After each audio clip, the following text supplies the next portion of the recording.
Yo, what's good, y'all? It's your favorite podcast channel, Cut and Saved by God's Grace, Joey Podcast TV. Inspiring and making a difference. We got conversations that'll lift you up and make you feel the presence of God's love and redemption through every struggle and every test. We talk about life, faith, and everything in between. Join Joey every week as he shares his story and the stories of his guests, all centered around the theme of faith, hope, and redemption. Get ready to be inspired, motivated, and empowered to live your best life. On the Joey Podcast TV, we have Dwight Gary, a resilient individual who has overcome profound challenges to build a successful life, having faced childhood trauma and witnessing his mother's struggles with addiction. Dwight took on a caregiving role from a young age, supporting his family through some of the darkest times. His journey is a testament to the power of determination, perseverance, and the human spirit. Let's jump into his story and learn more from his experiences. God bless you.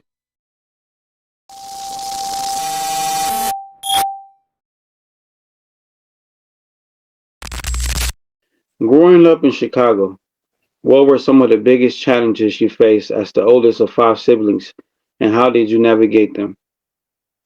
Man, it was rough, most definitely. I was most definitely a gang affiliated while being in Chicago, but at them times, which was in the 90s, you almost had to belong to somebody because, just being out there alone is like you naked, you know what I'm saying? I'm be honest, you know what I'm saying? So, Chicago is like, it's a city, but it's a nation. Like everybody running packs there. Like, you know what I'm saying? You will always see groups of people, not just one person or something, you know what I mean? But anyway, a lot of things I had to overcome is like, the gangs, the fights, the shootings, the drugs, you know what I'm saying? I did a little dealing myself, you know what I'm saying, to survive because, at that time in the 90s, the drugs was running rapidly. And, my mom, she kind of fell victim to that part of that lifestyle, you know what I mean? So when it comes to school and everything like that, I had to take care of myself. I had to buy my own clothes, at times, but I also had them being carried on my back. And, I started this at like 12. You know what I mean? So Chicago was crazy, but what don't kill you make you stronger, and it most definitely made me the man that I am today. You know what I'm talking about? How did your mom's struggle with addiction affect your childhood, and what role did you take on to take care of your siblings? So yeah, she it caught her bad. You know what I mean? She did it all. She did it all. She did the drugs, the prostitution. She did it all. And at that time, I did have a stepdad. He had a little construction company, but he was still struggling. You know what I mean? So it's times where I had little ones. So it was times where I had to miss school. I had to miss school to take care of the little ones. You know what I mean? Oh, and that was like 6th grade. I'm talking about missing days out of 6th grade, 7th grade, 8th grade, whatever. You know what I'm saying? To take care of the new babies that's here. You know what I'm saying? That's from my mom. You know what I mean? So, I did things like that, but I stayed with a goal. You know what I mean? I stayed with a goal. And my whole goal was just almost just getting up out of the ghetto and being an encouraging factor to my little brothers and sisters. So it kept me going, most definitely. But yeah, she most definitely struggled with the drugs, man. I remember a lot of disappointing moments, you know what I mean? Being a kid, a lot of traumatizing moments, I have a lot of those conversations with a lot of grown folks, childhood trauma and how can it affect you, not only you, but as you grow, it can also affect your children. There's certain things that you do, certain ways that you react to certain things because of, that trauma that you went through as a child. Exactly. You mentioned moving to different schools in Chicago. How did you adjust to these changes, and did you find any stability or support during that time? Um, I would say, okay, so my mom, she was there as much as the drugs allowed her to be. You know what I mean? She was a good mom, but she still was, she, was out there kind of bad, you know what I mean? But she loved her kids. She loved her kids. Um, so, going to different schools, I mean, that's from moving from states, because first we in Chicago, then we in Minneapolis, Minnesota, then we back into in Chicago. We finally found stability. I would say in '91 we found stability, and I went to one school that was Herbert Spencer over on the west side. Then from there, I graduated eighth grade, went to high school at Lucy Flowers Vacation over there off of Garfield and Lake Street, on the west side, of course. And I mean, it was cool, And I'm gonna be honest, I got my support. A lot of my support came from the dudes that I was running with. You know what I mean? Mm-hmm. Like a lot of love and support came from the people, the dudes, the other kids that I was running with. Even some of the head hitters in Chicago that was drug dealers or gang elite affiliates. You know what I mean? I got a lot Mm-hmm. of love for them. When I turned 18, though, I think I started working.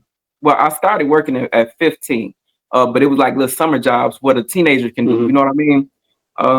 At 18, I was working a regular job. You know what I mean? And I kind of sway away from the school. You know what I mean? And I think after I lost that job and I quit going to school, because I in 12th grade. I quit going to Mm-hmm. school. I think that's when my stepdad was like, if you're not doing nothing, you're not going to school, you're not going to work, you're not doing nothing, you got to get out of my house.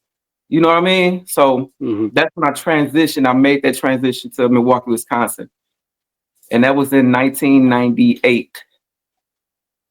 September of '98, and first time ever being here. But I got invited here by my auntie, who may she rest in peace right now. But she Mm-hmm. she invited me here, so she one of the factors why I'm here in Milwaukee, Wisconsin. I didn't have nowhere to go. And she was an idea. We'll send him on here, and I Mm-hmm. caught that first bus here. Your stepdad owned a construction company, but was often absent. How did this impact your life, and did you feel like you had a positive role model? Mm, I would say his impact came from being the boss. You know what I mean? Mm-hmm. Like it'll be days he'll have his workers come up in the house, and when I say cursing them out, Mm-hmm. and Mm-hmm. we never as kids we not thinking about it, like what I'm saying, like, Mm-hmm. but those people they needed him. He was the one getting the contracts up. You know what I'm saying, and giving them work so they can have money to put in their pocket, even though it was it wasn't the biggest jobs, it wasn't the mainstream biggest jobs, it was some work. You know what I mean? So he impacted all five of us, because yeah, stepdad he was a boss, but like I said, by my mom, it takes it, if you got a mom and a dad in the house and both of them strong, you know what I'm saying, it works out really well with the kids. But then when you got that factor where one of them is away and then one of them is trying their best, it impact the kids also. You know what I mean? Mm-hmm. But he most definitely bossed me up. He bossed me up when he kicked me out. I ain't had no other choice but to boss up. Mm-hmm. Mm-hmm. You had So to. yeah, I had to. Mm-hmm. I got here. I Mm-hmm. got here in September '98. By December of '98, I had my first crib Mm-hmm. right there for 27 in Juno, the Juno Apartments. First Mm-hmm. crib, Mm-hmm. 18. Got, you know what I'm saying? Yeah, I know So, where that's at. yeah, I Mm-hmm. mean, hey, man, goals. I'm telling you, if you are goal orientated, like, you gonna do it. You gonna Mm-hmm. make it. You gonna do something for real. You Most just gotta, definitely. yeah. And I just always stay focused, no matter what, no matter what's going on, how bad it is. You will never Mm-hmm. hear from me. You will never hear from me. Mm-hmm. You won't even know. Mm-hmm. I just keep on moving and grooving. You heard me? Mm-hmm. That's how it is. That's how you gotta be. I mean, put your mind to it.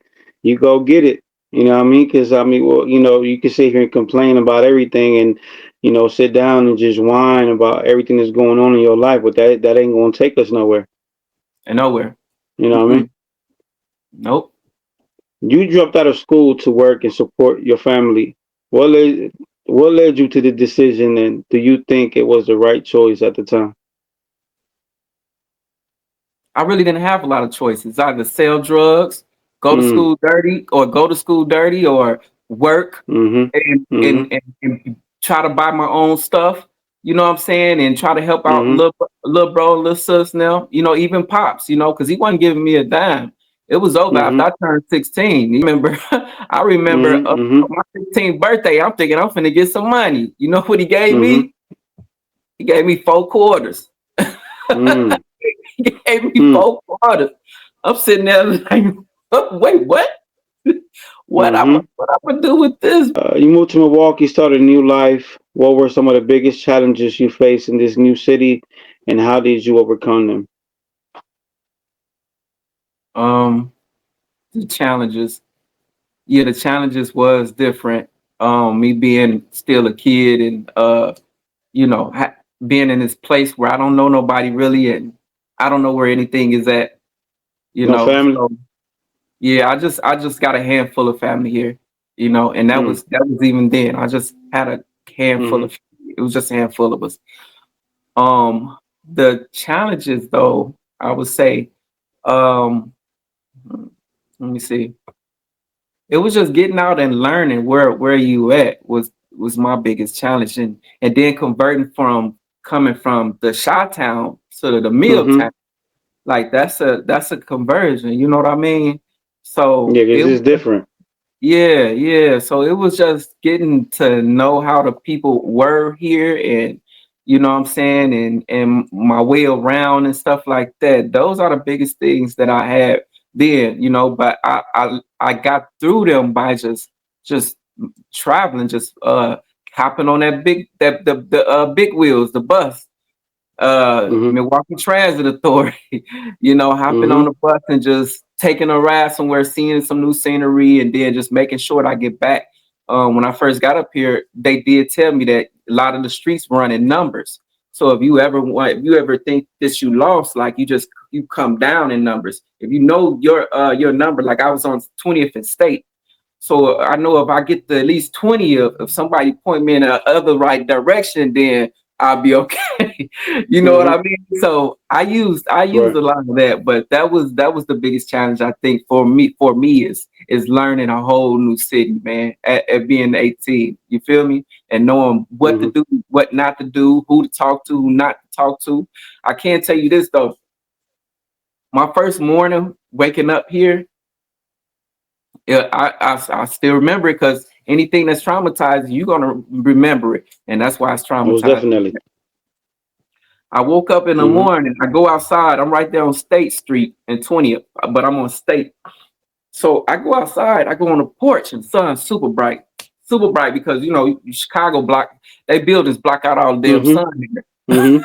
Mhm. So I go outside and I'm like I'm like getting ready to yawn like this.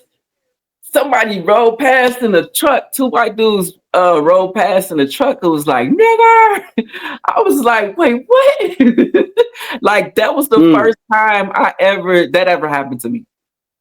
Mm. Was my first day here. Mhm.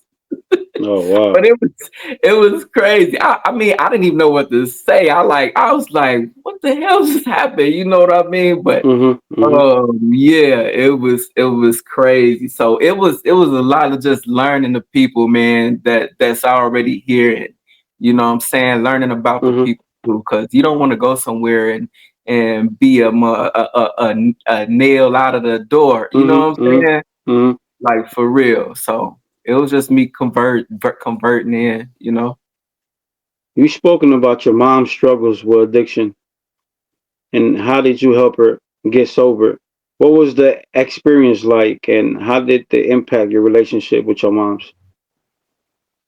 Well, so 2006 came and I was still here. Um, I had a girl and everything, had my own crib, had a job, had like two vehicles. Um, and my stepdad passed away. So, my other siblings, they didn't have, they couldn't really, they wanted a change for my mom. Mm-hmm. So they sent her here, up here with me, Mm-hmm. to where she don't know nobody. Like, you know what I Mm-hmm. mean? She don't know nobody, she don't know no places. So the way that helped her, that move, her moving here to Milwaukee helped her big time, most definitely. It got her cleaned up and everything, and and it just felt so good to see that, because most of the time she'll be, she's not sober, you know what I mean? So when she started getting sober here, and she's a good person, she's a great person, you know what I mean? But Mm-hmm. yeah, her coming here is what helped us all, my siblings and her. It's her coming here and living with me and staying away, getting out the drug life, most definitely. So that's how we did that. We had her. She uprooted. She had to move. She had to get up out of Chicago. Only way. Mm-hmm. You've had many accomplishments, including having your first planned baby at 30 and building a successful business. What drives your motivation and ambition? My daughter, most definitely. Me wanting to live a great life, because life is what you make it. I believe Mm-hmm. in, and I also believe in, just because you're alive don't mean you living. You know what I mean? I wanna build so that my daughter don't have to ask nobody for nothing. Like working Mm-hmm. just a regular job for someone, it's just not enough. You know what I mean? I gotta have my own business, then work somebody else's business and get their money too, and have other Mm-hmm. things going on. Like you need more than one income. If you ask me, that's coming from anywhere. You need more than one income to really live here. You know what I mean? If you want to Mm-hmm. live, should I say? You know what I'm saying? If you want to live Mm-hmm. good and healthy, and what I'm saying, be able to take care of your family, most definitely. So yeah, my daughter is my motivation. I love her. She just turned 16th in March. I threw her a 16th party and everything. Like, you know what I mean? So yeah, that's my motivation. That's what keep me going. That's what keep me happy. You know. Yeah, and I go to church, I go to church, I take her to church with me, so yeah. So it's God in her, most definitely. Like, I Mm-hmm. just want to Mm-hmm. stay above the water. You feel me? Mm-hmm. Tell me about one of your toughest moments that you have had to endure and go through in your life. Something that nobody knows about, but only you went through. Hmm, that's a good question. Um, I don't know, man. I done endured a lot to where I don't even, like, I don't I don't dwell over pain or something that happened that hurts.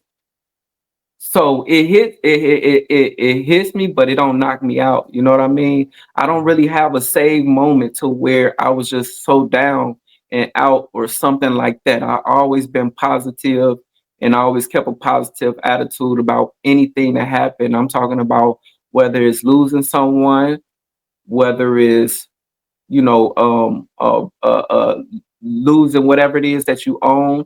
You know what I mean? Things like that. But yeah, I always stay positive. I don't really have a moment that I couldn't just. I mean, I just kept to myself because it was so bad. You know what I mean? And yeah, the bad thing was my mom being on drugs, and maybe her stealing stuff from us when we was kids. You know what I mean? That's the bad thing. I don't have anything else that I can talk about. I take everything for what it is. You feel me? Mm-hmm. I just move on Uh, from there. tell me about your business and how it all started. So I did do a little present time back in 2017, but I did like a Mm-hmm. year and a half. Once I got out, I started my chef career. I turned into a sous chef. I started at Mm-hmm. the Hilton Hotel, managing the Hilton Hotel breakfast. Their 5-star breakfast. They got everything there. I mean, all Mm-hmm. type of stuff. Like they got some food there. So I started managing that.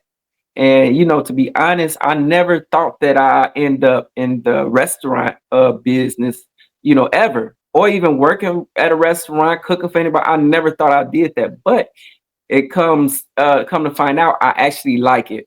I actually like cooking. I actually found out that I like cooking for people. I like seeing people smile when they eat the food that I cook. I like I like when people tell me that that was good or that was excellent, So I started at the Hilton. I started at the Brewer Stadium, and I went from there to working for Oprah Winfrey's niece and her husband at their restaurant, which was formerly known as Pat's Rib Place.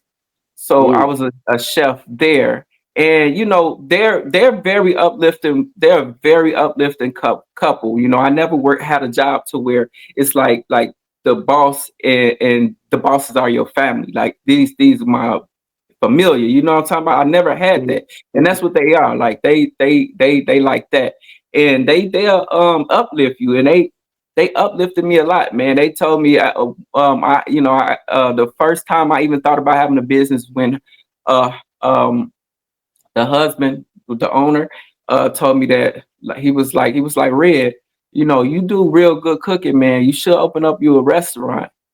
And I pondered it. I pondered it. So next thing you know, I end up leaving them, selling my Mercedes Benz, and opening up my restaurant, and it's been a Mm-hmm. hit since then. Mm-hmm. That's how I got started.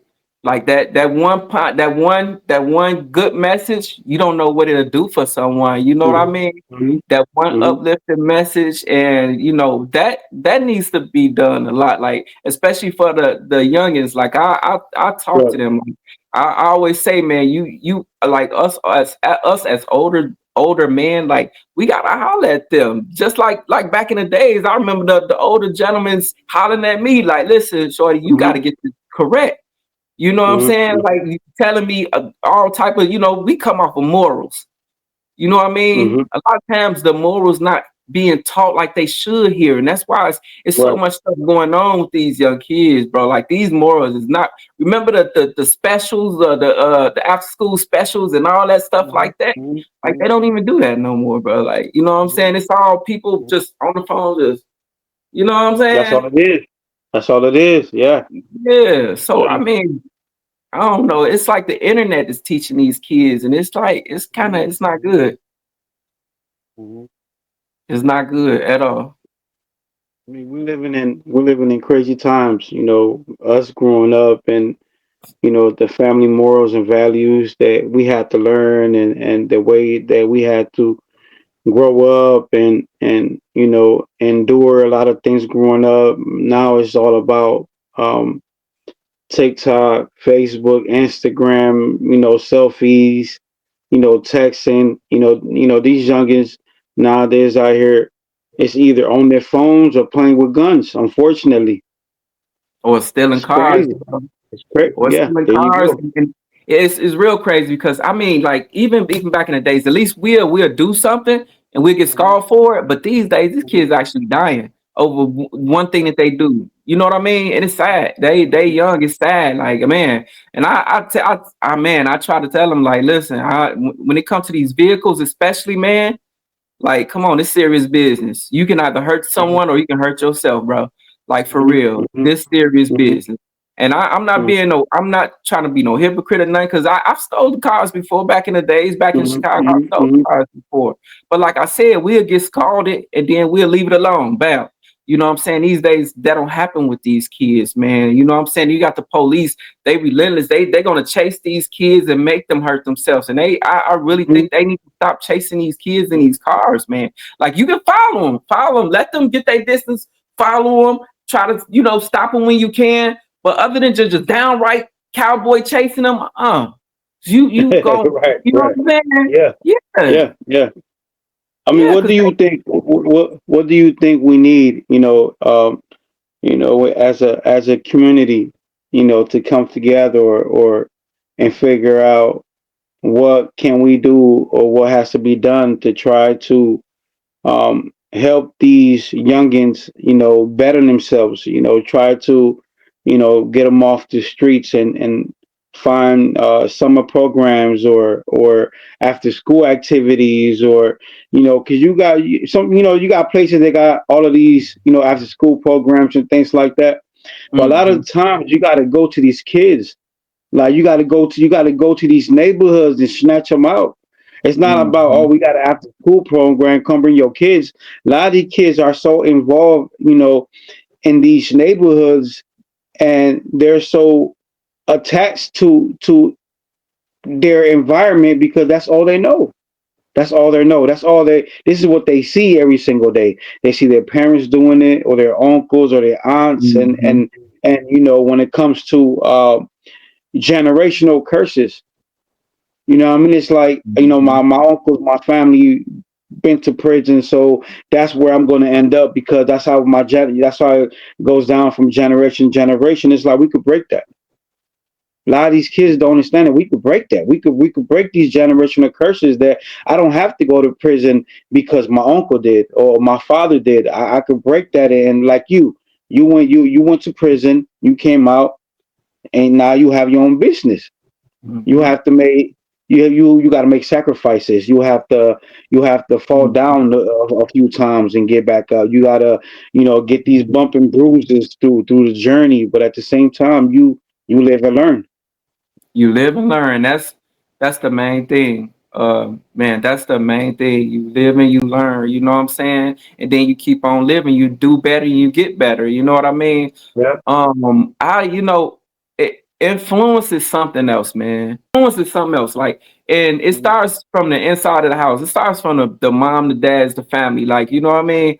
But a lot of that, the bad influence come from the internet. It come from the music industry. You It know what I does. mean? Things Mm-hmm. like that. You know what I mean? So, I mean, man,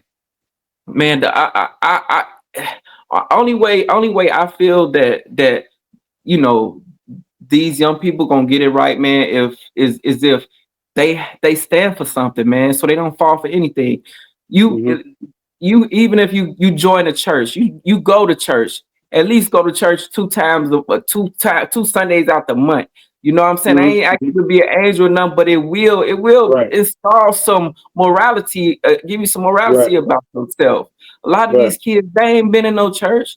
They Mm-hmm. say on God and on Mm-hmm. this and all this stuff. Don't even know what Mm-hmm. you're doing. You don't even know what Right. you're saying. You know what I'm Yeah. saying? Yeah. But yeah, most definitely, man. The only I think the only thing that we can do, man, is just have God, and if you got God in your life, I'm telling you right now, you're gonna stand for something. Amen. You, Amen. you know what I'm saying? You need that first, and then you need the influence from your family, from your people, and Mm-hmm. that's a good start right there. If you ask me, like for real, I'm a great if one thing I can say, I keep my brothers and sisters together. It's five of us. Mm-hmm. Ain't none of us fighting each other. Ain't none of Mm-hmm. us bickering. We don't do none of that, and Mm-hmm. I keep them together. We're in a group chat. I text them because I'm the only person here. I'm the only brother here, and then I got two brothers and two sisters in Chicago. They Mm-hmm. stick. They like this. They Mm-hmm. going to the graduations together. They going to the parties. They partying together. Like, you know what I'm saying? Mm-hmm. They living, Mm-hmm. like, you know what I'm saying. But I keep them Mm-hmm. together. I text message them good morning, kings and queens. I text message I love y'all. I treat them like a big brother is supposed to treat them. You know what I Mm-hmm. mean?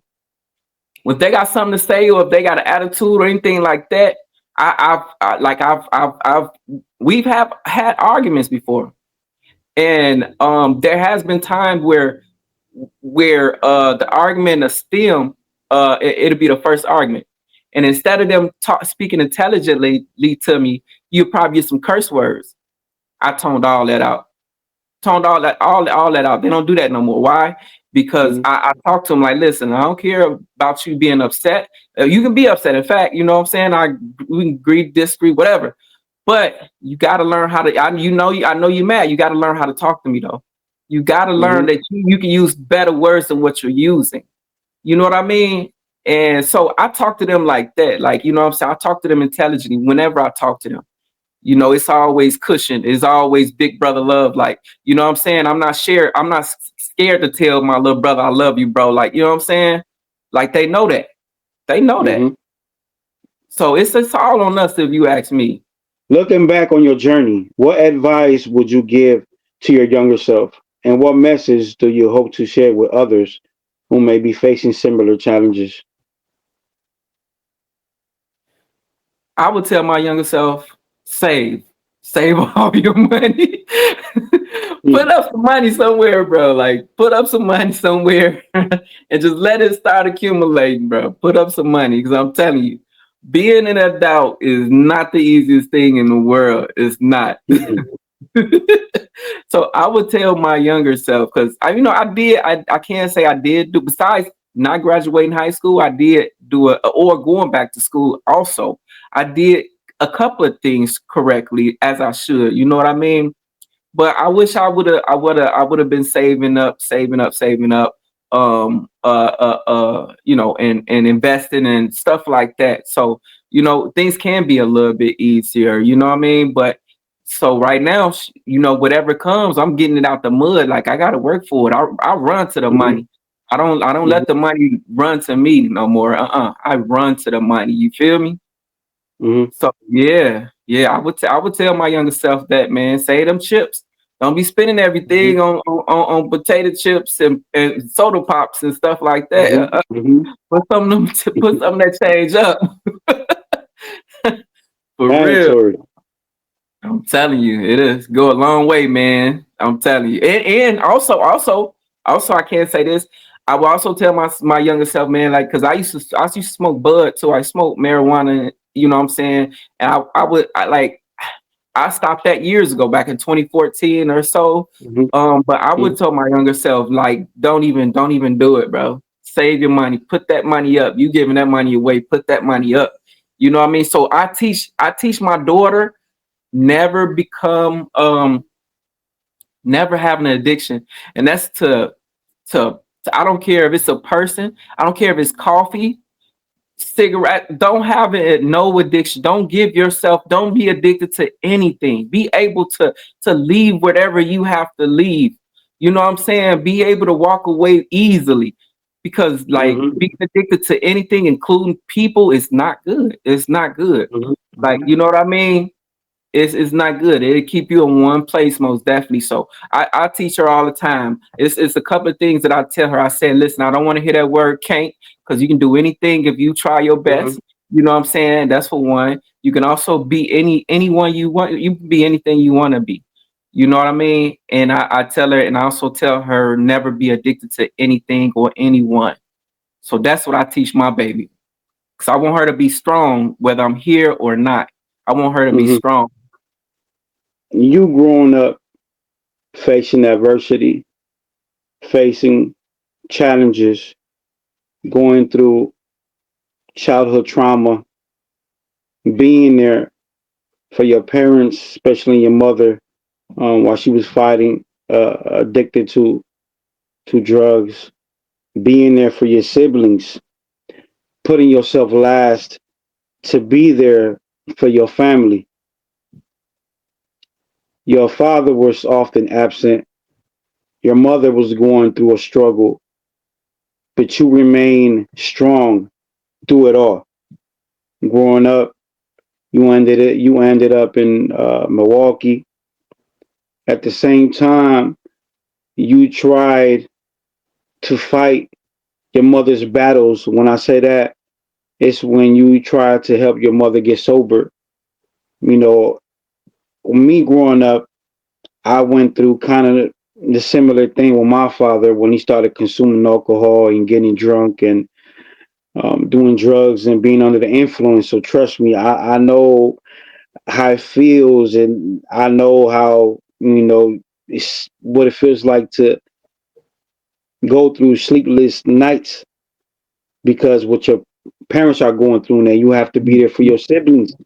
Mm-hmm. And now being an adult, there's times where we might get flashbacks, or we might get certain triggers that reminds us of our past, what we had to endure, what we had to go through, what our siblings had to go through, when our parents, was going through drugs and that battle. Um, you still overcame that. You still there, help your parents, help your mother. You went to prison. You got released from prison. You went back to school. Ended up being a chef. Now you have your own business. You have kids. You have your own business. You're doing good. Mm-hmm. But you had to make sacrifice along the way. Oh yeah. And what advice can you give the viewers or those listening to this interview that are also going through something similar? They might have family members or parents that are under the influence, or consuming drugs, or they might be consuming drugs or going through a hard time. What advice can you give to them to inspire, to empower, to motivate them, to remind them that we can't give up, that we have to keep moving forward?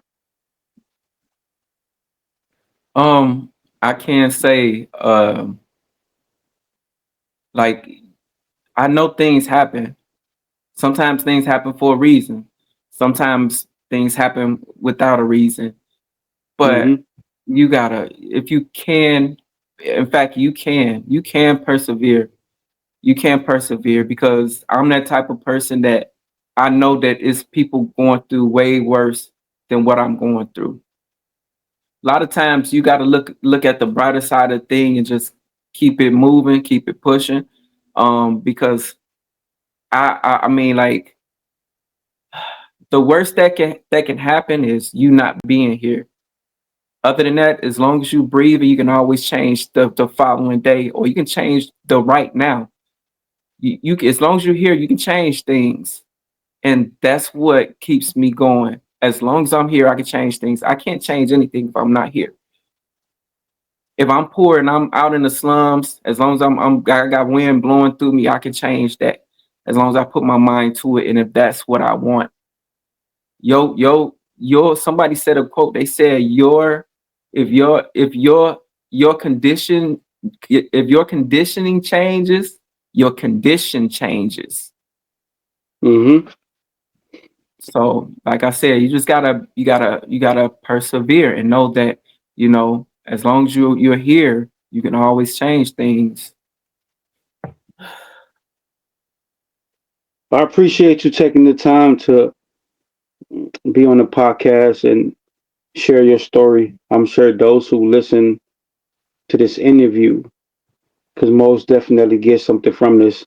Um, the positivity, um, the story of resilience, strength, that no matter what you're going through, you can still be on top. You can still persevere. You can still be successful.